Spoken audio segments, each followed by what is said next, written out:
Okay, here's the truth. You're probably spending between 2 and 4 hours a week chasing down leads, going to site visits, and writing estimates. If you are doing that and you're not tracking those costs, it could be between $10,000 and $20,000 a year you're spending. If you stick around, I promise I'm going to show you a plan you can start implementing today to start tracking those costs, getting reimbursed, and making sure that your company is taking into account the things that should be. Stay tuned, because I also have a spot in here that we're going to talk about that. I'm Charlie McDowell. This is the General Contractor Network. Please stick around. So I start off every video by making two assumptions to the audience, you guys, and those are that you are a quality and ethical tradesman. And then number two, the other assumption is that you want to make your business better. Now that we got those out of the way, I want to talk about how I came up with the numbers. The best method to determining costs inside your construction company is to remove yourself as much as possible and think of your company as something that runs without your physical labor. So if I say to you, hey, you have to go do site visits and run estimates, instead of thinking about yourself going to do it, because we as contractors tend to devalue our own time, I want you to think about how much would it cost if I had to hire somebody who was good enough and had the experience to be able to go out and do this thing that I do, okay? And very quickly, you're gonna realize that this person is gonna be expensive. And that's why you need to realize that it's an actual cost for your company. So pre-construction, the way I define it inside residential construction, is all of the events that transpire happens between the first phone call or the first email and the signing of the contract. That's it. That's pre-construction. Now, pre-construction agreements are the things that get used during the pre-construction phase, and those can happen at any point in time during the pre-construction phase. It doesn't have to be at the beginning. They can come in at the middle, and they can come in right at the end. It just depends. I'm going to give you my most common scenarios on when I use pre-construction agreements, but for the most part, I want you to separate the idea of a pre-construction agreement from the pre-construction phase, because that's going to be critical. I just used the word contract. I want to make clear, some of you don't use contracts and you should. I'll make another video on that later. But for now, let me just redefine the definition of pre-construction as anything that happens between the phone call and you breaking ground. There's two main ways you can find yourself in pre-construction with a potential client. The first one is the common one where somebody will call you, tell you that, you know, so-and-so referred them and that they'd like you to come take a look at a job and provide a quote. The second one is you might get a set of plans in your email inbox from an architect or an engineer or a client saying, hey, this is how I got your email. I'd like you to bid these plans. In both of these scenarios, you're going to be providing two things. First is value, and the second one is direction, okay? And value is always going to be for free. So you want to know how much value you're willing to give for free. And then direction is going to be the direction you send them to either sign a pre-construction agreement or refer to another contractor that'll better fit their situation. If you provide value and direction every time you talk to a potential client, even if they don't hire you, you still get to have a client that walks away with a positive experience. Make no mistake, that is value in itself for your company. Okay, so let's talk about value. I said that it needs to be free. When a client calls you, the thing that they want the most is a number, and they think that's valuable. But you're going to show them that that's not actually what's valuable. What's valuable is information that they don't know. So value equals information. If you're willing to have a 10 to 20 minute conversation with somebody and provide them with industry specific knowledge that's based on their region, that's a lot of value right there, because that stuff is typically not very accurate on the internet. So you can provide value for free just by providing information based on what they tell you and your knowledge of the area that you work in. Okay, so that's huge. And the more personable and willing to talk to them you are, the more that value is going to become apparent. If you're annoyed with them while you're talking to them, they're not going to see the value. But if you genuinely come off as a person who's trying to provide value to them so that they have a successful project, they're going to sense that you're not trying to sell them, because you're not. You shouldn't be trying to sell somebody as soon as you get onto the phone with them. You have to determine whether or not they're going to be a good fit for your company as well. So the first thing you want to do is get them up to speed as to how this whole thing works.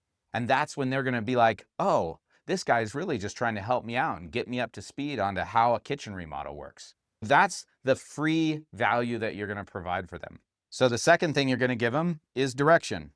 The thing about giving directions is you need to know where they are before you can tell them where to go. So in order to give this person direction, I need to know where they're at. So I'm going to ask them things like, have you talked to a general contractor? Or have you talked to an engineer or an architect? Do you have a set of plans? Have you talked to the city yet?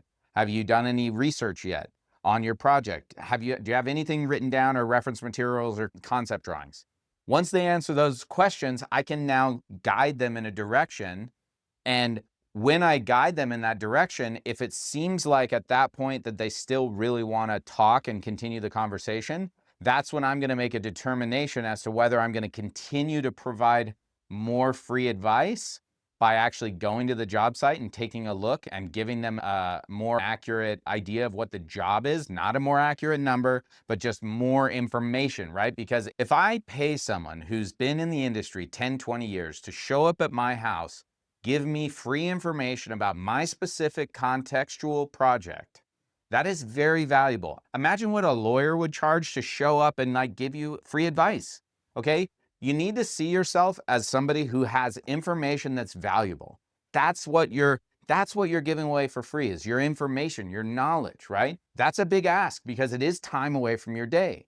So you can't just give them direction without knowing where they're at and whether or not they accepted the industry standard prices and whether they seem like they're going to be potentially a good client to give them another 1 to 2 hours of your time of free information. Okay. So that's the direction aspect. Hey, where are you at? Plans, talk to an architect. Okay. You're okay with these standard costs that I've just discussed with you? Seems like we're getting along. I'd like to come and take a look at the project. Once you do that, you're then committing to more free, valuable time. Okay, so your contractor instinct is telling you that this is going to be potentially a good job. You're willing to give them another hour of your time by doing a site visit. You schedule the site visit, you head out. They understand that if they don't have plans, the site visit is just another meet and greet, plus they're going to have to go get plans. You've spent that whole time educating your client on all the ins and outs of kitchen remodels, how they can go right, how they can go wrong, what the things are that they need to get ready for, scheduling, living in their house. You're providing as much information that demonstrates your expertise as possible, developing trust within that 45-minute site visit. At the end of that site visit, they're going to ask you for a number. You're just going to reiterate the standard average costs that you did when you're on the phone. And you're going to tell them, look, I want to give you a ballpark, but now that I've taken notes and I've got some information, I can go back to my office and look at my software and my past projects and give you a ballpark estimate. Because right now, I can't give you a bid because you don't have a set of plans and it's a kitchen remodel. Okay, we need reference material if we're going to bid a project. Here's where we need to talk about the difference between a bid and an estimate. I do a whole video on what the difference is between the two, but suffice to say, an estimate is not a bid. An estimate is something where you consult your past jobs as a contractor and you say, based on my past jobs, the job that I just looked at your house will probably cost this much, right? And you give them a price range. That number is more accurate than the industry average costs you gave them, but it's not a bid, okay? So we're slowly getting closer, right? We're providing direction and value, and eventually we're gonna get to a point where I've gotten a lot of information and I've gotten a ballpark estimate. I really wanna see where the rest of this goes. At that point, that's when I sold the pre-construction agreement. And I said, hey, I'll have the ballpark estimate to you this evening. I would send it out to him. It'd be very professionally put together, and I would just wait. If I never heard from him again, I just smoked 2.5 hours and fine. That's fine, right? You need to be able to absorb that kind of a cost. If you can't, we need to go back and we need to look at some other things in the business. What you probably can't afford to lose right now is 40 to 80 hours of work on a bid. This is why when you send that ballpark estimate out, it needs to contain an estimate for the pre-construction process. If it does, and they call back and approve that ballpark, you automatically have their approval to basically charge for that pre-construction. Okay, so you get a call back. They say, hey, we really like your estimate. We'd like to move forward. I'd like to get a set of plans. We'd like to get a bid from you. Great. Well, if you take a look at your estimate, I've got a line item in there for pre-construction. It costs X amount of money. That includes the plans, the permits, my time as a consultant, and I'm gonna link you up with my architect. You guys can have a meeting and blah, blah, blah, blah, blah. Okay, so now you have provided something where you're now actually gonna get paid to do something. Once they approve the ballpark estimate and the ballpark estimate contains the cost for pre-construction, you can now say, that's great that you like the estimate. What we can do from here is I can provide you with a pre-construction contract that will allow us to get from today all the way up till breaking ground. Is that something you're interested in? I can provide you with X, Y, and Z, and you'll have it enumerated in them. At that point, if they say no, you have just weeded that person out, and it was a good thing you didn't give them a bid in the first place. Okay, so option 2 was you ended up with a set of plans in your inbox. The progress of this option is slightly different, but it's still very similar in when you introduce the pre-construction agreement. What I would do if I got plans, it would depend on if the plans came from an architect or a homeowner. If the plans came from a homeowner, I do a reach out. I give that person a call. I introduce myself. We obviously have some sort of a connection because they got my email. At that point, I move forward with the process that we just went over. Okay, if it's something where I need to do a site visit, I do a site visit. But if it isn't, let's say it's completely a brand new ground up project, I'm still gonna go back to writing a ballpark estimate, unless I'm the type of construction company that can absorb 80 hours into a bid. There's a lot of guys out there with big operating capital that can actually afford to pay a guy 2 weeks to put together a bid for free, right? And that's the old school way of doing it. But if you can't do that, then you're still gonna wanna take those plans, create a ballpark estimate that includes the cost of pre-construction, send it out to the client, wait for them to contact you, either approve or disapprove the ballpark, and then boom, you initiate your pre-construction agreement saying, I included pre-construction costs in my ballpark estimate. Here's what's included in that. If you'd like, we can move forward with a pre-construction contract, and I can get you from today up to breaking ground. And then from there, obviously if you hire us, we'll do the work. So that's the option 2. If it's from an architect, then that's really going to tell me that your company has a relationship with that architect. And chances are the architect is just going to want, or engineer or designer is just going to want a ballpark pricing anyways from you. So, and then they'll probably link you up directly with the homeowner after you give them some ballpark numbers and the homeowner's okay with it, then they might pass you off to the homeowner directly. So that's how that option would work. All right, so let's recap how this all works. So 1, you get a phone call. 2, you provide industry average costs so that they get an idea of what it is that they're getting themselves into. You provide free information value on the phone. You have information that's valuable. Then you provide direction.